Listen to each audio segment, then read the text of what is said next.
Welcome, everyone. We have a very special cholesterol week for you.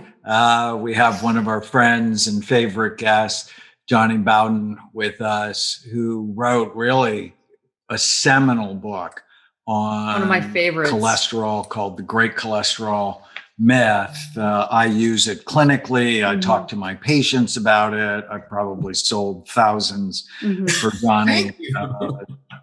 So Dr. Bowden, also known as the Nutrition Myth Buster, is nationally known, board certified nutritionist and expert on diet and weight loss. He's appeared on Dr. Oz, Fox News, CNN, MSNBC, ABC, all the letters, New York Times, Forbes, Daily Beast. But what he's really great at is taking complex concepts in health and make them easy to understand. So heart disease is the #1 killer.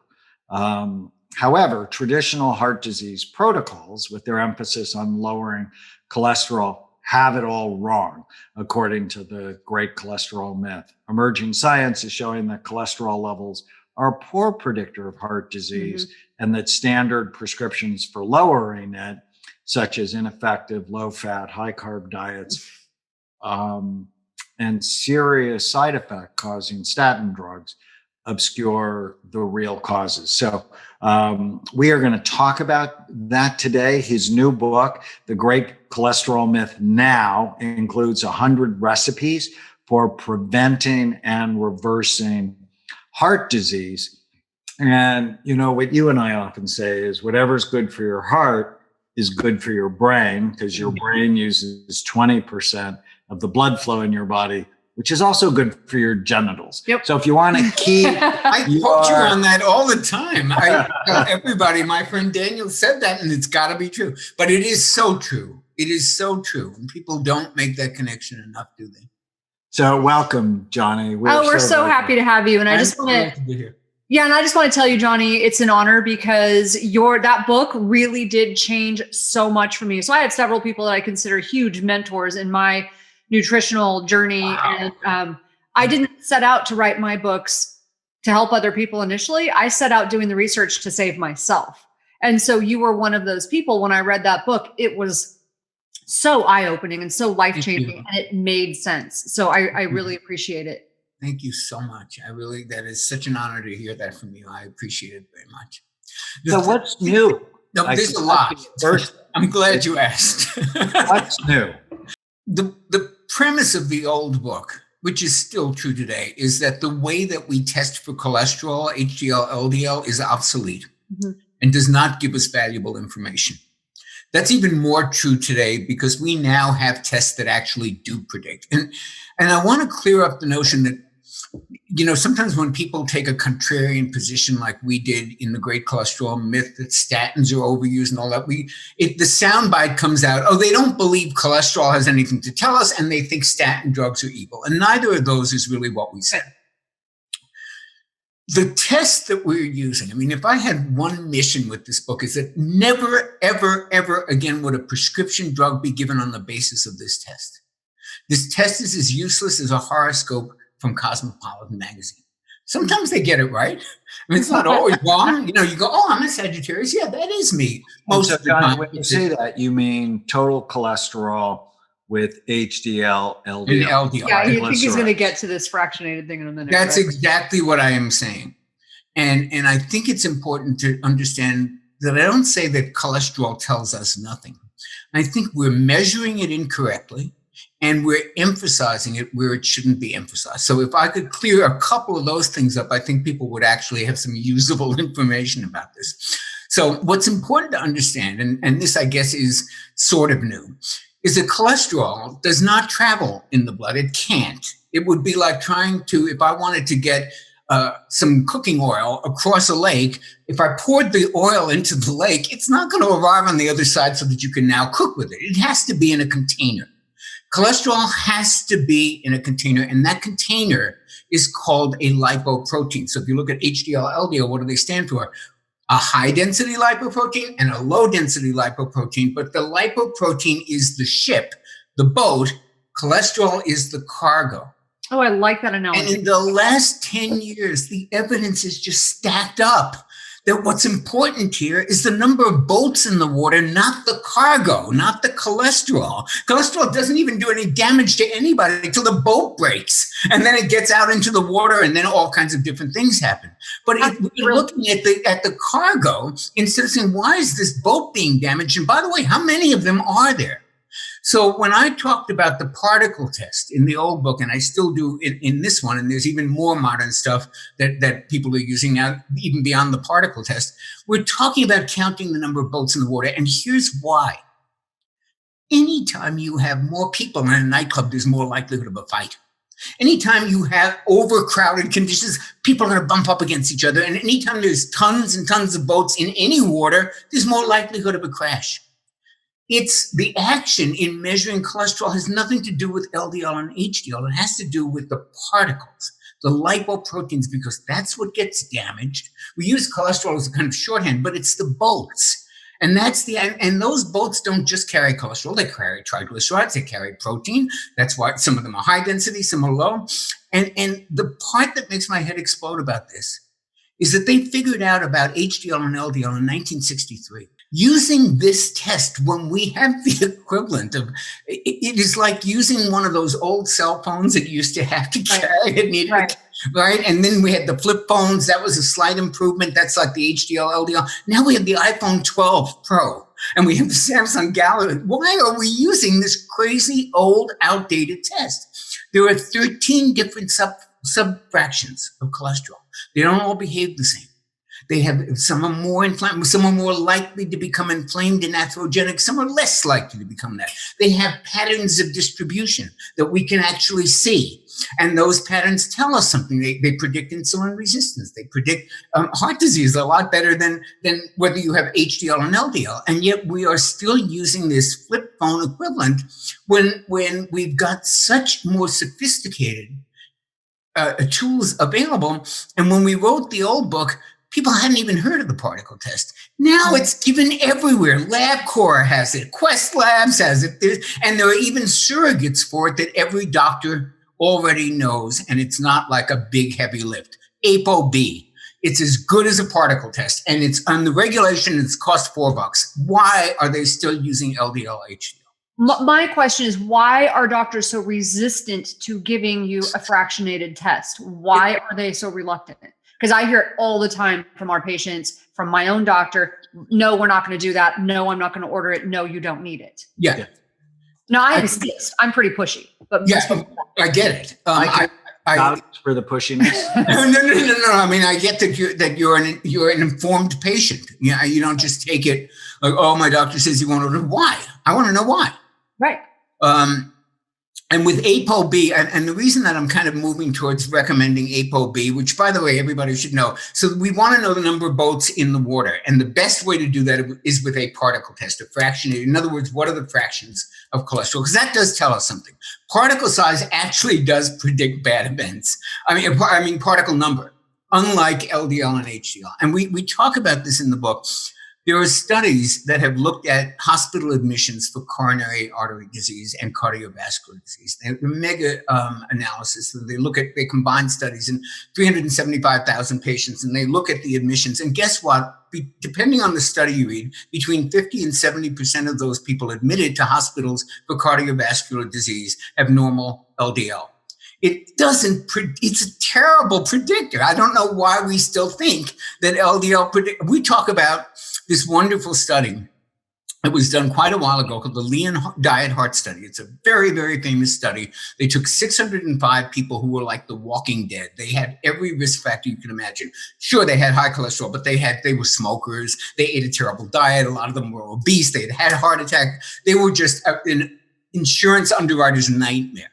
And they divide them into two groups. And they give one what was called at the time the Prudent Diet. No more than 30% of your calories from fat, no more than 7% from saturated fat, high carbohydrates. And it was the standard, quote, Prudent Diet. No eggs because they have cholesterol, all that stuff. The other group got the Mediterranean diet, which is a 40% fat diet. right? The results were so dramatic that they stopped the study and they thought it was unethical. The results were, there was over 70% reduction in not only actual endpoints like deaths, but, all the risk factors. Now, here's the interesting thing. Everybody knows that study, but they don't know this. What do you think happened to the cholesterol levels, the LDL and HDL levels of the people who were now experiencing this enormous double-digit reduction in risk? Nothing. The cholesterol was identical. They just stopped dying.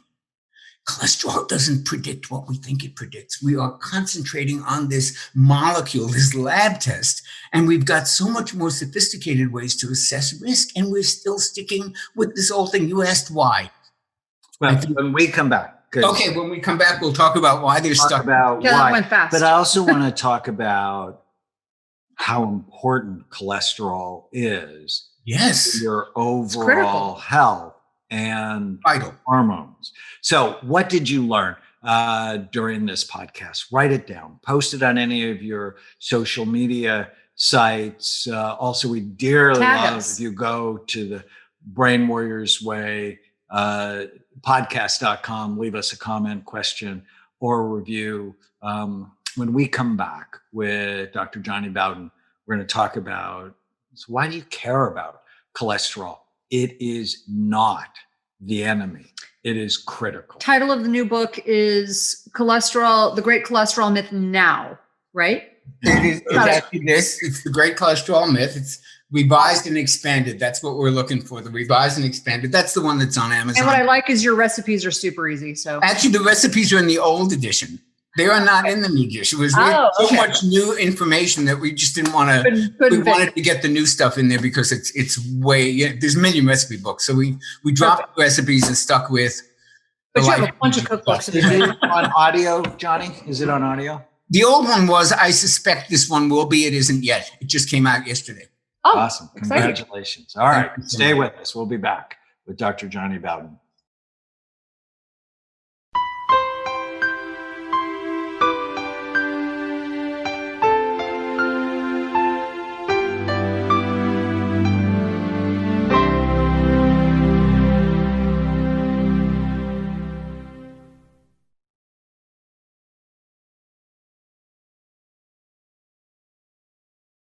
Welcome back. We are still here with our friend Jonny Bowden. We are having a great time talking about cholesterol of all things. In his new book, The Great Cholesterol Myth, Revised and Expanded. I read the original. It was awesome. Changed the way that I treat myself, what I wrote about, how I thought about nutrition and health. And one question I had in the last episode, Jonny, was why are doctors so resistant to ordering this fractionated test? Why are they still stuck on this old test? We know that the old test is outdated. Why don't they want to order it? There's a couple of reasons, and most of them don't have to do with medicine. They have to do with sociology, psychology, being in a rut, following patterns that you're familiar with following, insurance regulations. So there's a whole host of things. I mean, maybe in some places, in some practices, insurance doesn't cover it. That's one possibility. Another is people don't like to learn new stuff. I mean, they got to now learn how to interpret 13 different types of cholesterol and patterns of distribution. And it's easier to just go LDL, HDL, and these things kind of throw statins at them. Yeah, and make more money in 7-minute office visits than in 20-minute office visits. Always. But you're not. So I think that's why people are resistant. But let's just take a step back. And why cholesterol? You know, cholesterol has been demonized when it's so important to your survival. So talk about that. Why should people care about their cholesterol? Well, the only reason, and that's kind of the whole purpose of the book. Cholesterol, first of all, to answer your first question, or to support what you just said in your first question, cholesterol is a vitally important molecule. We used to have a TV commercial that used to run where they would show, this is your brain on drugs, and they would scramble it up. Well, your brain without cholesterol, you're dead. It's like you have a balloon and that's your life, and cholesterol, this is your body without cholesterol. Prick that balloon and you've got a brick balloon with no air in it. I mean, there are no cells, there are no hormones. It is one of the most important nutrients or compounds in the human body. It's in the membranes of the cell. It's involved in memory and thinking. It's vitally important in the brain. You need cholesterol. How did it get demonized? That's a long story that goes back to the 1950s and 60s, and a researcher named Ansel Keys and epidemiological studies. And we talk a little in the book about how nutrition studies are done, and we show you how the sausage is made. They're horrible. Nutrition studies are terrible. They're mostly observational. They're very rarely clinical. They're almost never able to be replicated. They're just not good. And the study that is always used as the cornerstone of the cholesterol theory was a terrible study. It was just an observational study filled with confirmation bias. He had a point of view. He was going to prove that point of view no matter what. He picked countries that were likely to support that. And it was a big association study, and for those who don't know what an epidemiological or association study is, it's the opposite of a clinical study where you have two groups and you match them and you make only one variable different in one group, and then you see if there's a difference at the end. This is just like we give a whole bunch of people food questionnaires and we ask them what they ate in the last 6 months, and then we try to see if there's any correlation to how many people die. And they're studies that hint at a relationship that are supposed to give birth to hypotheses. They're not supposed to be public policy based on these associations. And the book is filled with statistical associations that are ludicrous, that you can show that association is not causality. For example, my favorite one when I teach this stuff is the consistent relationship, statistical correlation that exists between storks and babies in Denmark for decades. And when I tell people that, I say, well, obviously storks bring babies, right? And they all know that's ridiculous. But when we tell them saturated fat causes heart disease, and it's the same logic, they go, well, yeah, that's true, right? Isn't it? No, it's not. It's an association that has more holes in it than, you could drive a Mack truck through. So association studies are not clinical. And that's why all the research that's come out since 2010 that has actually looked at saturated fat and endpoints, not just raising cholesterol, but do people who eat more saturated fat actually have more heart attacks? And study after study, starting with 2010, there's another one in 2014, there was another one in British Medical Journal, there's a dozen of them by now. They do not. The people who eat more saturated fat don't have any more heart attacks or deaths than the people who don't. It just is That's a lot more association. So I eat a more paleo version of keto. So I do eat a lot of plants, but I eat a really high fat diet. like really high fat. Now I try to eat pretty healthy fat, but a lot of it is saturated. I would consider more the healthy saturated stuff. But I feel better. I feel better. I have more energy. My weight is better. I just feel better. I don't eat sugar and simple carbs. And I would say that most people what you're basically doing, I don't care really about following a keto versus a paleo versus any of the 50, variations in between. You're eating real food. Right. Paleo diet, by the way, is not keto. It's actually no, I make mine keto. Oh, no, I know. But what I was going to say is people don't realize the paleo diet is about 65% plant food and 35% animal food. It's not really a keto or a heavy animal product. It's mostly plants. That's what they studied when they studied it in 1985 and 1989. But the point is that let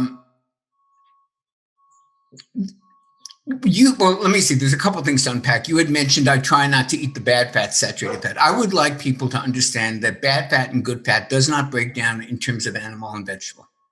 It does not break down in terms of saturated versus unsaturated. What about grass-fed versus not grass-fed, or like the quality kind of a different or nitrates or that kind of stuff? A little bit. Can we hold that for a second and just clear up the saturated?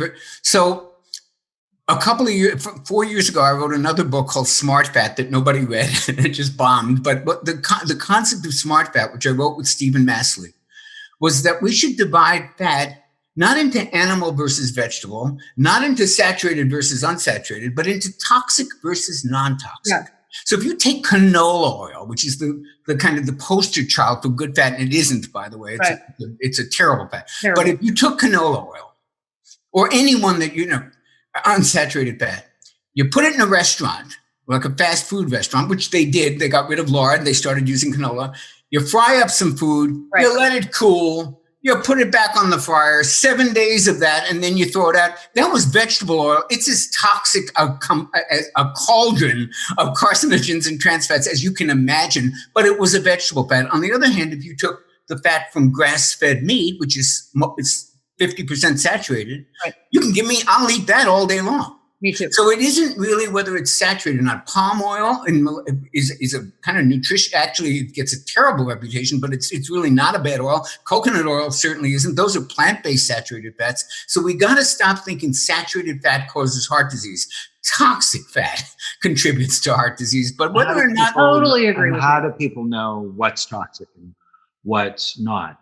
So here we cook with coconut oil, avocado oil, macadamia nut oil. Yeah, that's not toxic. And the temperature you're cooking it at, the three you mentioned stand up to high heat very well. So It's unlikely that you're going to hit the smoke point and all of a sudden these things are going to start appearing. Those are really good, healthy fats. Vegetable oil, which is not even vegetable oil, it's seed oil that's marketed to be healthy by saying vegetable oil. It comes from seeds. Like rapeseed oil. Rapeseed oil and soybean oil. So before we have to stop, I want to go back to where we started, which is cholesterol is critical. And where I got interested in this was I started reading studies that said total cholesterol under 160 associated with depression and suicide and accidents, homicide, and also higher rates of accidents, fatal accidents, ADHD, autism. And I have so many young patients who have low cholesterol. And if you have low cholesterol, so one of mine who actually talked about this on Joe Rogan is Miley Cyrus, whose cholesterol always ran low. And I actually give her cholesterol to try to get it normal, because when she goes on tour or goes through a stressful period of time, she doesn't have the precursors to make hormones like cortisol and estrogen and testosterone, because when cholesterol is low, it helps to provide sort of the building blocks for many of your hormones. Just to add to that, when I first got pregnant, I was in my early 30s and I was really into bodybuilding. So I was super lean. I was totally Nazi about my diet, really, really lean, the leanest I'd ever been, very muscular. And I got pregnant. I didn't think I could get pregnant. So I get pregnant. I find out I'm pregnant. And the first trimester, I gained 11 pounds. I was so hungry. And I was craving peanut butter, almond butter, avocados, nuts. I was eating so much fat. And I went to my doctor and I'm like, I'm so worried about this. You're not supposed to gain this much weight your first trimester. I didn't feel sick at all. I was just starving.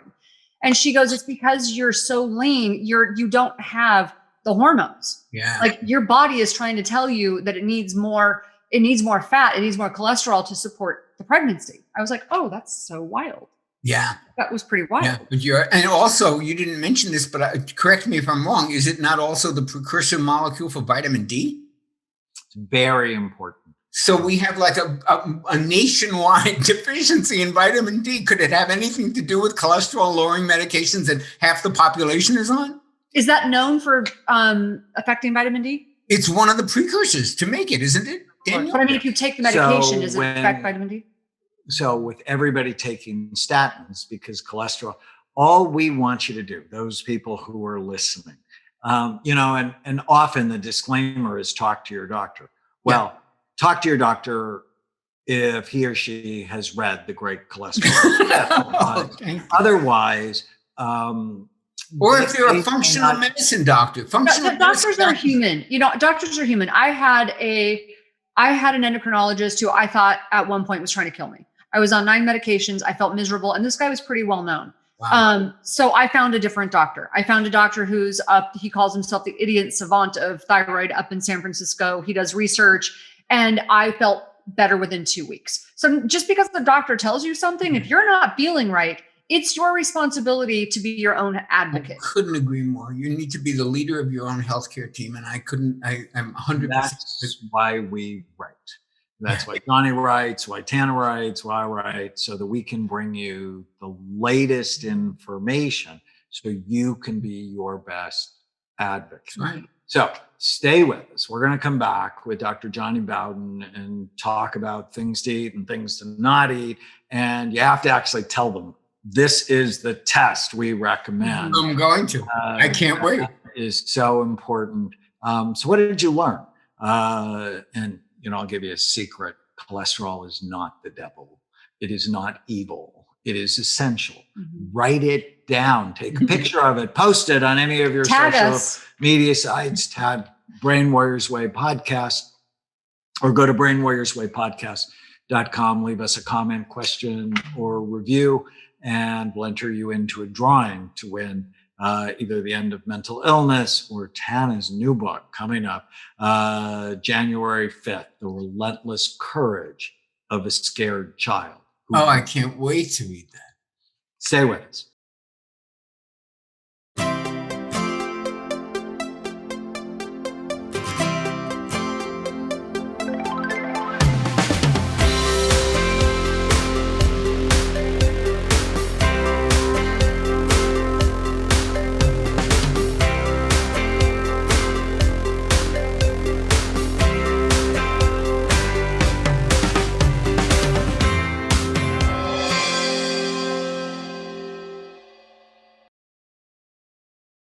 Welcome back, everyone. We are here with Dr. Jonny Bowden, our friend and author of The Great Cholesterol Myth, revised and expanded. We hope this is really helping you. And Jonny, so what are the cholesterol numbers people should know? The tests that I think people should get are not the LDL, HDL test. If you want to look at blood lipids, which is what that basically is, you need to ask for some version of the particle test.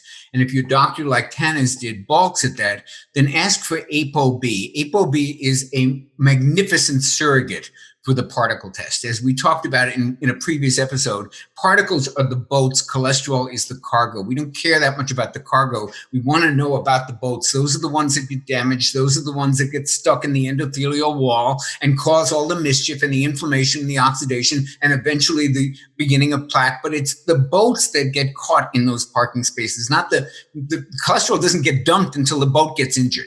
So we need to be counting those particles. We need to be looking at the size and condition of those boats, those particles. And those tests are available now. But the thing that we found in redoing this book and really doing a deep dive into research going back to 1970 is that there is a predictor, not only for heart disease, but for the entire portfolio of cardiometabolic problems, starting with prediabetes and metabolic syndrome, progressing to diabetes, progressing to what we call pre-heart disease, and then on to heart disease and obesity. All of them have one underlying similarity. And that particular thing that we can test for shows up a decade before your doctor says, "Oh, Mrs. Jones, you got some high cholesterol there. Maybe we should put," before they even see your A1C for diabetes, before any of that, this shows up. And I don't know if your audience will know the term. It's not a sexy term, but I'll be happy to explain it in really simple terms. It's called insulin resistance. Mm-hmm. And when you see insulin, I'll give you a perfect example of one of the seminal studies in this. 1970, this guy invents the insulin assay, which is a test for insulin resistance. And it's a very, very rigorous test. The patient has to be in the doctor's office for a number of hours. They have two different tubes. One's measuring one's keeping blood sugar constant, the other's measuring insulin. It's not a test everybody would have, but he developed this perfect, wonderful test. And he put like 4,000 or 5,000 patients. He had gone through that. And he put them into groups in terms of insulin resistance. And insulin resistance is just a technical term for you don't metabolize carbohydrates in an ideal way. So your blood sugar goes up too high and then insulin comes along and tries to bring it down. And after a while, if you keep overdoing it with carbohydrates, the system stops working, the cells stop listening to insulin, and you're on your way to prediabetes. That's basically what it is. And you can measure this. So he would put these people in categories of how well their insulin system worked. They eat carbohydrates, in comes insulin, removes the sugar from the bloodstream. Those are insulin sensitive people. So he put them in 5 groups. The people who are really insulin sensitive, their carbohydrate metabolism right on, they eat, it goes down, perfect. Second, the third, the fourth, and the fifth worst, with the fifth worst being the most insulin resistant. Their system didn't work. And then he watched them for 10 years to see who died. So when he combined things like heart disease, heart attacks, deaths, strokes, all that stuff, it turns out that they were all in the high groups, 4 and 5. You know how many people in the insulin sensitive group died over the next 10 years? 0. Mm. So this was the first clue that, wait a minute, we're able to see this stuff, these deaths from heart disease are showing up 10 years early. It starts with insulin resistance even before the other stuff starts moving. In the 80s, a researcher, probably your audience may even be familiar with, Gerald Reaven from Stanford University, invented quote unquote syndrome X, which then became metabolic syndrome, did the same thing. He measured insulin resistance. He kind of put it on the map. He came up with this syndrome of 5 things where you have abdominal obesity and you have high triglycerides and bad HDL and it's called high blood pressure. It's metabolic syndrome. And he kept finding that this insulin resistance tracked with all these cardiometabolic diseases. And at the end of his career, he said, I wonder if they track with anything else. It's like the best predictor we have for diabetes. And 80% of diabetics die of heart disease. So I mean, there's definitely, but he wondered, could it be related to other stuff? So he does the same study that Kelly did in 1970, and he literally tracks it. And guess what? It predicts cancer. It predicts fatty liver disease. It predicts some lung disease. It is a magnificent predictor of bad things to come. And as you know, and as your audience probably knows, they're even calling Alzheimer's type 3 diabetes because it all has this same root. And we think that if you catch insulin resistance early and you can treat it, reverse it, or prevent it with diet, you can wipe out about 40% of the heart attacks. So, thank God you said that, because I thought, okay, you just freaked out most of our audience, and including me. So I have a tendency to be genetically insulin resistant. And so my grandmother had diabetes. She died of heart disease. She went legally blind. I mean, all of that stuff. I, by nature, am insulin resistant, and which is why I went on my odyssey to totally get it. Many people are. It is. Some people are just really good at metabolizing carbs, and some people you give them a Brussels sprouts and their blood sugar goes through. So it happens. Okay. Yeah. So I can do greens, but I can't do a lot of fruit. But and so that's what I wanted to point out to people. So when I was at my leanest, I was actually doing a vegan diet. That's why I don't think one diet works for everybody. Okay. I was doing a vegan diet, which is a lot of carbohydrates, but for the most part. It's mostly plant-based, mostly carbohydrates, and I would fill it in because I'm an athlete with rice and stuff like that. Never had worse numbers. Now, when I go to a keto type diet, sort of modified, but more keto, more fat, my numbers could not be better. And this is why I think it's not perfect for everyone. And if you keep those numbers in the right zone, just because you have it genetically doesn't mean you're loading that gun, doesn't mean you need to pull that trigger. I have a question, because my brain gets stuck on things. So if you're going to have one test, you said the ApoB test, and I'm assuming ApoB cholesterol is with LDL, you have A particles and B particles. A, the big fluffy particles, not toxic. B, the demon ones. The demon ones. Trouble. So if you have high ApoB, so the test is ApoB cholesterol, correct? The test is ApoB, which is a protein that attaches itself to lipoproteins. So ApoA attaches itself to HDLs, and ApoB attaches itself to all LDLs, including the fluffy ones and the others. But there's one ApoB protein per particle. So if your doctor won't do the particle test and he does the ApoB test, it's basically the same thing. There's maybe 1% difference between the ApoB number and the total particle number. There's a slight little difference, but it's so close to being 100% accurate that that's a test your doctor should never say no to. It costs $4 and it's in the recommendations. It's no longer this esoteric thing that they never heard of. They're just being lazy if they won't want that. If it's high, it's trouble. Yes, and it's more likely to be trouble. And is that also associated with insulin resistance? Well, I think that I think one is the number that has to do with your particles. The other is a number that gives you a sense of the direction your metabolism is headed. So I think they're like inflammation. I mean, these are all signs that things aren't going well. None of them by themselves is necessarily definitive. I imagine, I mean, I have a very high particle number. I am one of those people for whom the classic cholesterol test misses a treatment opportunity. I think many times the classic cholesterol test, people get put on statins and they don't need to be. There are people who might benefit from them, and it's also obscured by LDL and LDL because HDL doesn't tell you particles. I have a high number of particles, and I'm working very hard to bring it down. But I would never have known that. I would have thought, oh, everything's fine if I just stuck with the old-fashioned test. And how do you bring it down? Good question. I'm working with a couple of cardiologists and some functional medicine doctors, and we're trying things. One of which is to up my fat and lower my carbs even more. The first thing, Dr. Douglas Trifon, who's the head lipidologist at the Scripps Clinic, and who gave a presentation that was so packed the last time I went down there with all these cardiologists sitting there taking notes, I said, this guy, and he's a nutritionist to boot, I want to go to him. I went to him. First thing he said, I hope you're eating a high-fat diet. So I said, yeah, but I still have high particles. He says, maybe we need to go higher in fat and lower in carbs. So that's one possibility. You know, people, we know from the weight loss field that there are some people who can't eat any carbs and some can manage pretty well with like 100 grams a day. So I actually keep my carbs under, like, well, I had them under 25, but then I was having certain symptoms. So now I'm more like 50. I had to modify it and, you know, between 50 to 60.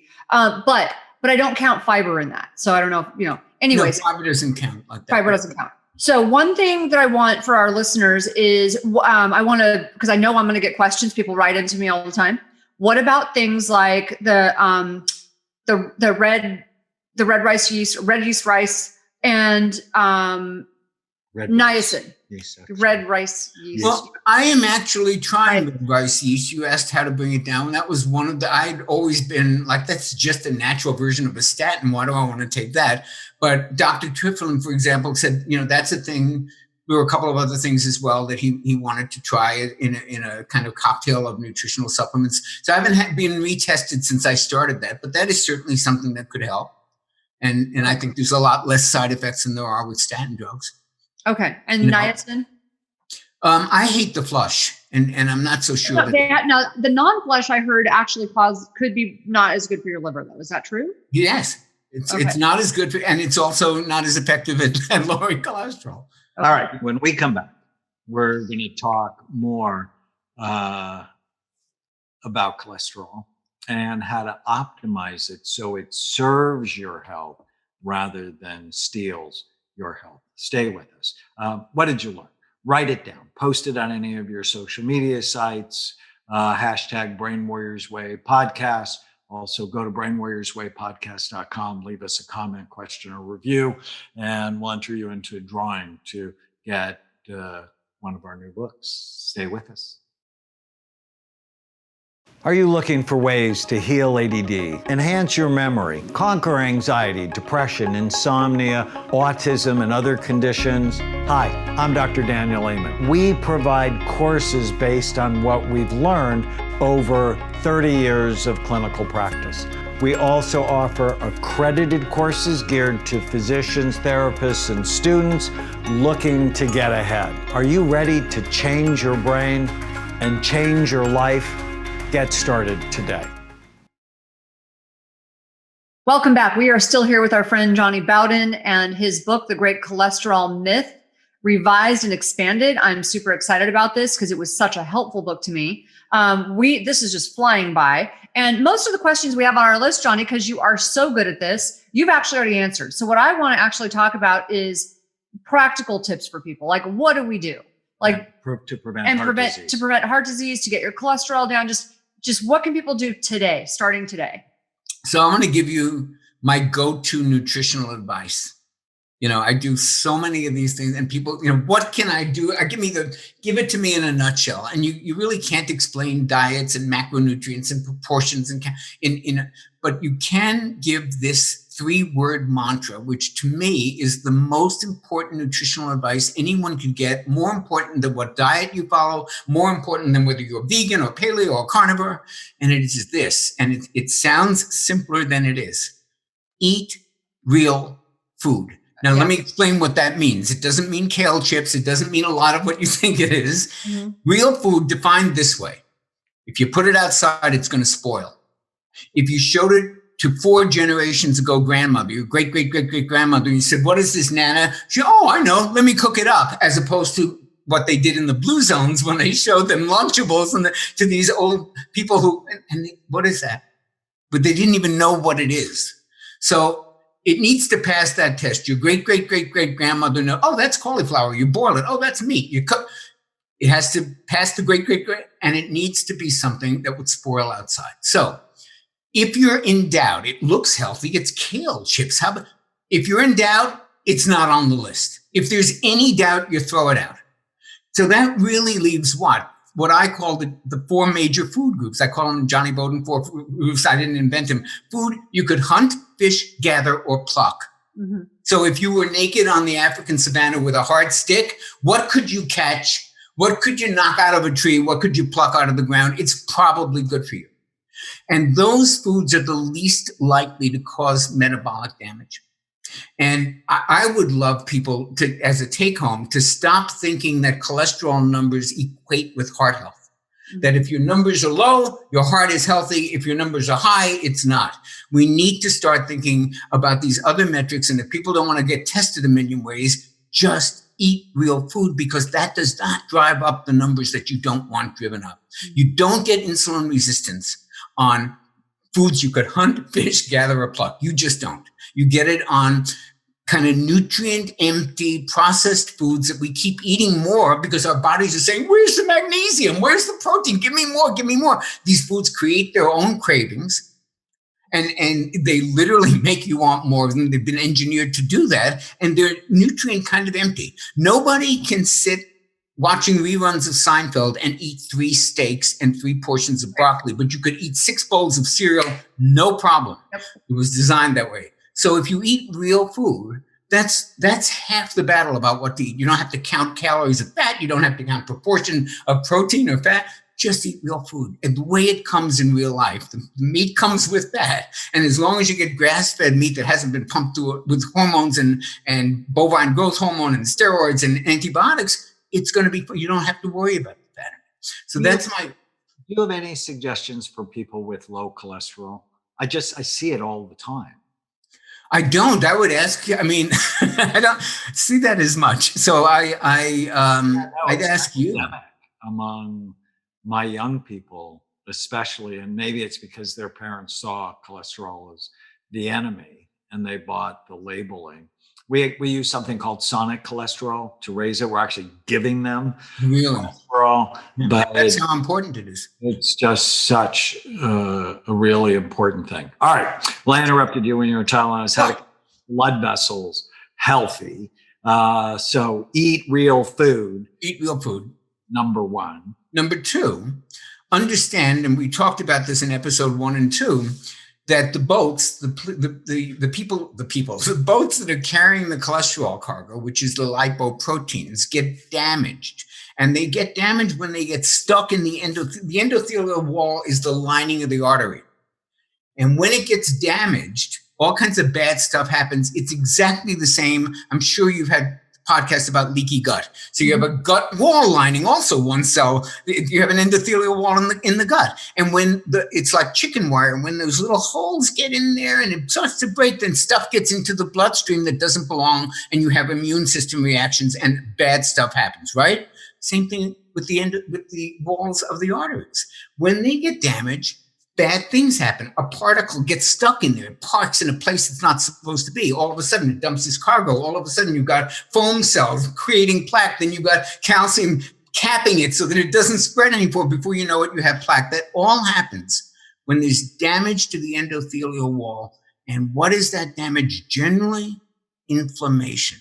So the second rule is to eat an anti-inflammatory diet and do everything in your human power to try to keep inflammation at bay. Now, remember, if you're breathing, if you're living, you've got inflammation and oxidative damage. The question isn't getting rid of them. The question is keeping it in balance, right, so that your body doesn't become a firewall of little fires. And by the way, this is the part that I think is so critical about this book and the diet we're talking about.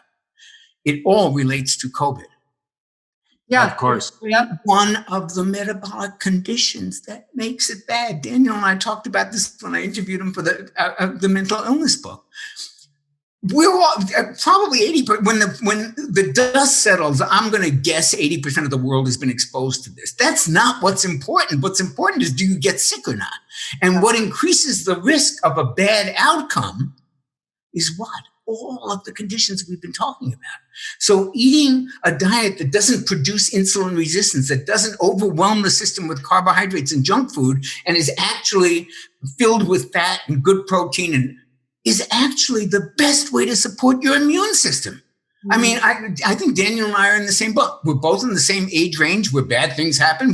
And neither one of us is terribly scared of it. Not because we're COVID deniers, not because we think it doesn't exist, but because we've taken care of the ability to fight it, the immune system. We have nourished our brains and our heart and our immunity. And that's the thing about this diet. It's not just about lowering cholesterol or preventing heart disease. It's also about preventing a million opportunistic challenges that can really deplete you if you're busy putting out BS fires all over that are unforced errors. It's like your fire department, you want it ready to go and handle a wildfire in California or an emergency. You don't want it putting out these piddly little fires in a bucket that teenagers started on the corner because they have nothing else. That's what the inflammatory diet that we eat does. It causes constant little pockets where the immune system has to pay attention to and get and direct resources to. And then when we get something like COVID, it's like all the fire trucks are out, and we don't really have the resources. Say an anti-inflammatory diet, things you can hunt, fish, gather, or pluck, probably colorful fruits and vegetables, kill the sugar, and foods that quickly turn to sugar, right, and then the fake foods that have ingredients that your grandmother cannot pronounce. That's right. That is correct. And then anti-inflammatory is also omega-3 fatty acids, curcumins, quercetin. So many good things. Johnny, this is just great. Unfortunately, we're out of time. I want everybody to get your book. I think it is so important to really understand heart disease, because the number one predictor of Alzheimer's disease is low blood flow to your brain. That comes from vascular disease. It's just what we're talking about here. Jonny, how can they follow you? At Jonny Bowden on Twitter and Instagram, and it's Jonny with no H, JONNYBOWD. And I have a website, myname.com, and I'd love to hear from everybody. I answer all my emails. As always, it's fantastic. Oh, I love you guys so much. You're just heroes of mine. I so appreciate this opportunity. It's just great. Yeah, thank you, my friend. Thank you. We met, goodness, it's like 20 years ago. It's just about 20 years. A Brain in Love, and you came to a lecture. I did. It's a life-changing lecture. It was the most brilliant thing I've heard. I couldn't believe it. Your heart is good for your brain, is good for your sex life. That's right. All right, listening to the Brain Warriors Way podcast. Leave us a comment, question, or review at brainwarriorswaypodcast.com. Also, tag us on any of your social media sites. Write it down. Take a picture of what you've learned and post it. We'd be grateful. We are trying to create a brain warrior revolution to end mental illness across America and the world. Stay with us. Thanks, Thank you. Thank you so much. If you're enjoying the Brain Warriors Way podcast, please don't forget to subscribe so you'll always know when there's a new episode. And while you're at it, feel free to give us a review or 5-star rating, as that helps others find the podcast. If you're considering coming to Amen Clinics or trying some of the brain healthy supplements from BrainMD, you can use the code podcast10 to get a 10% discount on a full evaluation at amenclinics.com or a 10% discount on all supplements at brainmdhealth.com. For more information, give us a call at 855-978-1363.